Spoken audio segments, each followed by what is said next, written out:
네, 여러분 안녕하십니까? 네, 취업대장 박영황입니다. 자, 오늘은 신용보증기금 인턴 채용에 관련해서 여러분들께 자기소개서와 약술령 작성 방법을 알려드리도록 하겠습니다. 빠르고 핵심만 간결하게 알려드릴 테니까 여러분들께서도 잠깐만 이 영상을 좀 주목해 주시면 좋을 것 같아요. 자, 인턴은 뭐 우리가 뭐 다들 중요하다고 알고 있습니다. 그렇죠? 특히 금융공기업 인턴을 준비하신 분들의 경우에는 이 신용보증기금의 인턴은 매우 좀 중요하지 않을까라고 생각을 하고 있고요. 또 우리의 바람처럼 전체 뭐 지역이 좀 많이 있긴 하지만 그래도 169명 정도의 인턴을 채용해주고 있기 때문에 우리에게는 매우 중요하고 소중한 기회가 아닐까라고 생각을 하고 있습니다. 자, 근데 여기서 이제 신용보증기금의 특성이 여러분들 아시다시피 약술형이잖아요. 그래서 충실도, 논리력, 혁신적인 사고 등을 종합적으로 평가한다. 충실도라고 하는 것은 그 항목의 글자 수에 뭐 기인할 수도 있겠죠. 그래서 대략적으로 한 500자 이상만 써주면 된다고는 하지만 그래도 여러분들께서 900자라고 한다면 900자를 좀 잘 채워서 넣으시는 게 중요할 것이고, 논리력에 대한 부분이라고 할 수 있는 논리력의 경우에는 여러분들이 굉장히 뭐 진짜 뭐 어떤 해박다식한 그런 어떤 지식을 동원해서 되게 뭐 체계적이고 구체적으로 뭐 이렇게 보고서를 작성한다 이런 느낌까지는 아니어도 됩니다. 이 논리라고 하는 것은 쉽게 얘기해 보면은 여러분들이 어떤 주장을 하고 그 주장에 대한 근거를 얼마나 잘 드느냐에 대한 문제인 것이거든요. 그러니까 그 근거에 대한 부분들은 또 여러분들의 지식에서 나올 필요가 없어요. 다양한 정보를 조사하고 그 조사한 내용을 바탕으로 작성하면 되는 것이기 때문에 논리력에 대한 부분들을 여러분들이 너무 부담을 가지지 말자.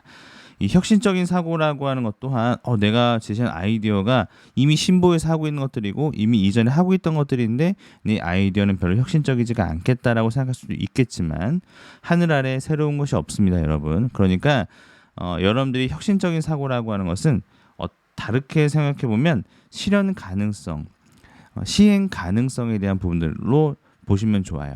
혁신적이지만 이것이 실현 가능하지 않고 돈을 대거 투입해서 해야만 할 수 있는 뭐 그런 거라고 한다면 우리는 다 제시할 수 있겠죠.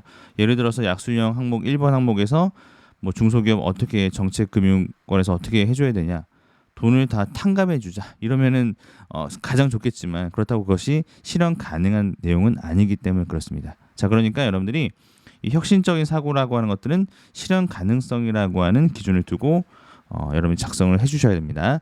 자, 그렇다면은 저희가 1번, 2번부터 보도록 하죠. 1번과 2번도 좀 헷갈리는데 저희가 이제 한 가지 포인트를 좀 잡아볼게요. 여기 보시게 되면 공기업인으로서의 기본 인품과 금융인으로서의 성장 자질을 갖추고 신보의 미래 가치를 창출하며 사회적 책임을 다하는 체험형 인턴을 모집한다라고 되어 있습니다. 자, 그렇다면 지금 신용보증기금에서 인턴을 채용하는 이유는 우리들이 공기업인으로서의 기본 인품이 있었으면 좋겠고 또 금융인으로서의 성장 자질을 갖췄으면 좋겠다라고 하는 것들을 의도하겠죠. 자, 그렇기 때문에 여기에 기반해서 1번 항목은 우리가 기본 인품을 배우고 싶어서 지원했다라는 점을 강조하시고 2번 항목은 성장 자질을 갖추기 위해서 내가 어떻게 노력해왔다라고 하는 것들을 제시할 수 있도록 쓰면 됩니다. 1번은 기본 인품, 2번은 성장 자질이다. 자, 기본 인품이라고 하는 것들 보니까 기본 예절과 공인정신과 애사심과 책임감과 열정, 그 다음에 적응력, 인내심에 대한 부분이에요. 내가 입사해서 공기업인으로서의 어떤 태도, 그 다음에 그 안에서 일하시는 신용보증기금의 영업점에서 계시는 많은 분들이 수행하고 있는 그 일에 대한 책임감과 열정, 그 다음에 내가 빠르게 그 업무에 대한 적응을 하고 고객을 대응하거나 할 때 인내심을 가지고 끝까지 해내고자 하는 의지, 이런 것을 통해서 내가 신용보증기금에 필요로 하는 그러한 기본 인품의 기본 예절들을 갖추고 싶어서 지원했다라는 방향에서 여러분들이 이야기를 하시면 되는 거죠. 성장 자질 같은 것들도 이번에 혁신, 소통, 논리적 사고력, 직관적 통찰력, 문제 해결 능력, 통섭력 이런 것들이 있는데 이런 것들에 대한 역량을 내가 가지고 있다. 그래서 이런 것들을 가지고 내가 신용보증기금에서 나에게 이러한 자질들을 요구하고 있는데 내가 이러한 것들을 어떤 다른 경험과 교육을 통해서 길러왔다라고 하는 것들을 제시하면 되는 거 아니겠습니까? 자, 그렇기 때문에 신용보증기금 1번 항목은 인턴 생활을 통해서 얻고자 배우고자 하는 점을 기술해달라라고 하는 것은 기본 인품에서 이러한 태도를 배우겠다는 관점을 제시해 주시면 좋습니다. 자, 이번 항목의 경우에는 신용보증기금이 청년 인턴에게 기대하는 역량이 무엇이냐에 대한 부분이니까 성장 자질, 금융인으로서의 성장 자질을 청년 인턴에게 기대할 것이다. 또는 물론 기본 인품으로 이야기하셔도 될 것 같긴 합니다. 근데 이제 저희가 약간 구분해 본다면 이 역량이라고 하는 것은 기본 인품은 그 역량을 기르기 위해서 어떤 경험 또는 교육상 이렇게 되어 있으니까 뭔가 그 역량을 쌓기 위한 하나의 경험이나 어떤 체계적인 교육 과정들이 필요할 수 있는 부분들이에요.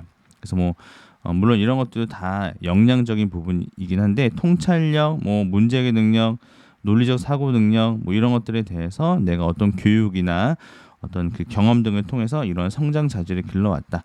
그래서 청년 인턴에게 이러한 성장 자질을 기대하고 있고 나 이렇게 잘할 수 있으니 이런 업무들을 통해서 내가 영업점에서 고객을 응대하는 과정에서의 어떤 서비스 마인드 또는 현장에 대한 이해도 그 다음에 업무 프로세스를 통해서 좀 통찰력 있게 자료들에 대한 조사들을 하고 정리할 수 있는 능력들, 그 다음에 현장에 대한 어려움들에 대해서 그것들을 이해하고 그 다음에 향후에 빠르게 업무에 투입될 수 있는 그런 어떤 태도 이런 것들을 좀 요구할 수 있을 거라고 생각합니다. 제가 볼 때는 1번과 2번이 살짝 좀 바뀔 수도 있어요. 신용보증기금 청년 인턴에 지원하는 동기와 인턴 상을 통해서 얻고자 배우고자 하는 점들의 경우에는 이 성장 자질로 쓸 수도 있을 것 같고요. 그다음에 2번은 또 기본 인품으로 쓸 수 있을 것 같습니다. 그러니까 이게 1번과 2번 안에서 어쨌든 기본 인품과 성장 자질에 대한 키워드들을 여러분들이 넣어주셔도 좋을 것 같습니다.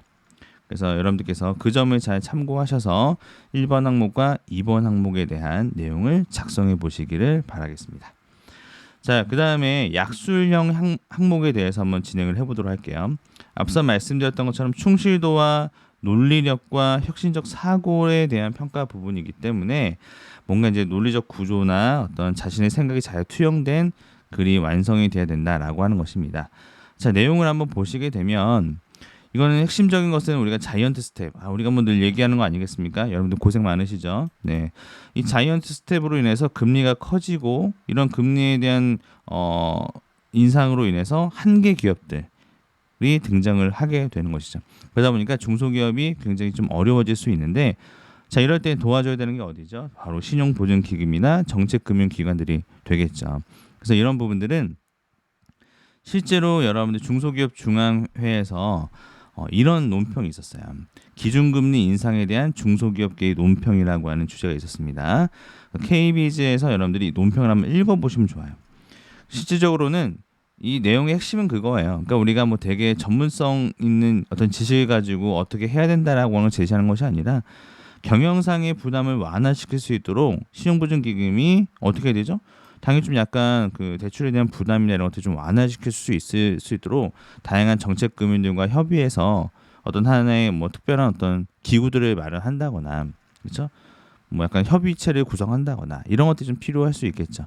더불어서 일시적인 어떤 상환 능력이 부족한 어떤 경우에는 경영 컨설팅을 통해서 어떻게 해주거나 아니면 이런 거에 대한 탕감을 해줄 수 있는 방식이라든지 유예 정책에 대한 부분들 이런 것들을 좀 제시해 줄 수도 있을 것 같습니다. 그래서 기술 보증이 확실한 어떤 회사라고 한다면 또 그런 부분에 대해서는 일시적인 어떤 금리 인상기에 중소기업에 대한 이런 대출 부실률에 대한 부분들을 좀 어느 정도 유예시켜 주거나 나중에 좀 더 갚아 나갈 수 있도록 하는 그런 방식으로서 하면 된다라고 하는 겁니다. 그런 부분을 여러분께서 좀 제시하시면 되는 내용이에요. 그래서 하나는 기준금리 인상에 관련한 중소기업계 논평 관련자를 한번 읽어보셔야 되고요.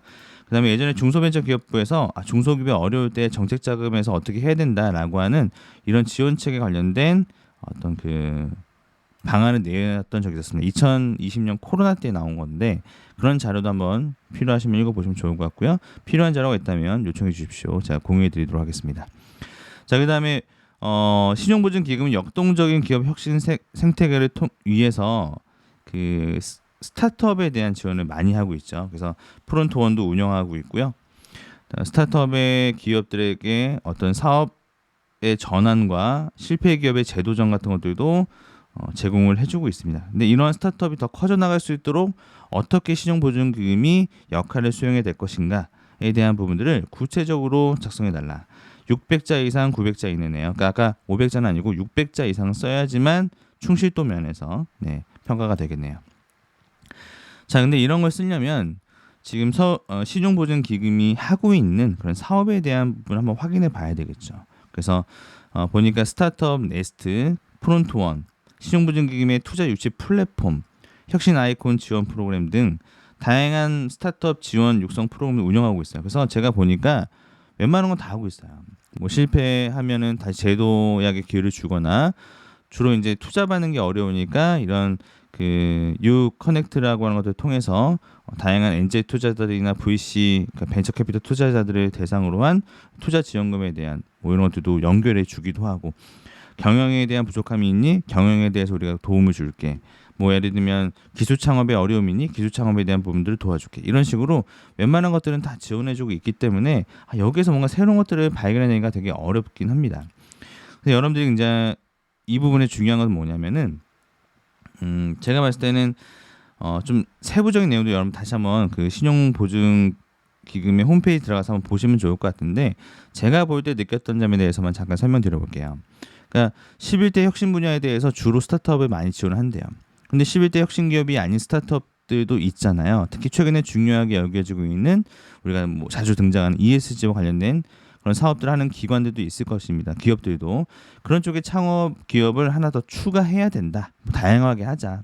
그리고 너무 기술 창업 위주다 보니까 우리나라 컨텐츠도 되게 중요한데, 컨텐츠 관련된 분야들도 신용보증기금에서 좀 이렇게 확대시켜서 스타트업의 영역을 너무 이렇게 주요한 핵심 어떤 분야로만 하지 말고, 여기는 다른 데도 많이 하지 않냐. 그러니까 우리는 또 다른 분야들도 영역을 확대해 주자.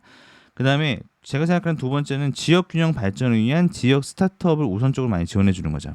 그래서 신용보증기금과 자금에 대한 마련, 또 거점 도시별로 뭔가 이렇게 뭐 어떤 창업 보유 공간 같은 것도 다 만들어주고 해서 그 지역의 기업이 성장해서 그 지역에서 창업을 하고 그 지역에서 보다 더 나은 어떤 결과들을 만들어 나가고, 그러면 그 지역의 경제가 또는 일자리 창출이 완성되는 거니까, 그런 면에서 지역 균형 발전을 위한 지역 스타트업을 우선적으로 지원해 준다.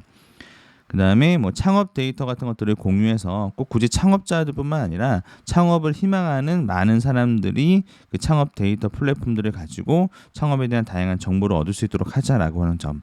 그 다음에 뭐 스타트업에 대한 아이디어나 이런 지식재산권 같은 것들도 제가 보니까 되게 중요한데, 이런 부분에 대해서 좀 관리해주고 뭔가 이런 것들을 좀 잘 모르시는 분들에 대한 컨설팅을 진행한다든지, 이런 것들이 지금 현재 그 스타트업 지원 방안에 좀 더 필요한 내용이 아닐까라고 제 생각을 좀 담아봤습니다. 그래서 여러분들께서도 이것이 현실 가능하다의 관점에서 우리가 쓰셔야 되고요. 혁신적인 아이디어라고 하는 것은 뭐 되게 뭐 뛰어난 발상과 이런 것들이 있다면 좋죠. 여러분들이 그런 생각이 있다면 충분히 어필해 보세요. 근데 그렇지 않다면 조금 실현 가능성을 가지고 뭔가 좀 더 나은 어떤 스타트업 지원 서비스를 마련할 수 있는 방안에 대해서 생각해 보시면 좋을 것 같습니다. 스타트업에 관련된 뭐 자료 같은 것들은 스타트업 얼라이언스라고 하는 사이트 같은 데서도 많이 나와 있기 때문에 그런 자료들을 여러 가지 좀 활용해 보시면서 스타트업에 관련한 지식을 많이 쌓아주시면 좋을 것 같아요. 저도 이제 평소에 스타트업에 관련된 것들을 많이 지원하라고 하면서 알려주기도 하는데, 여러분들이 그런 부분을 좀 참고하셔서 이 신용보증기금에 대한 내용을 좀 정리해 보시면 좋을 것 같습니다. 궁금한 점은 뭐 댓글이나 블로그를 통해서 여러분들이 요청하시면은 답변을 드리도록 하겠습니다. 여러분들 꼭 좋은 곳에 취업하실 거예요. 감사합니다.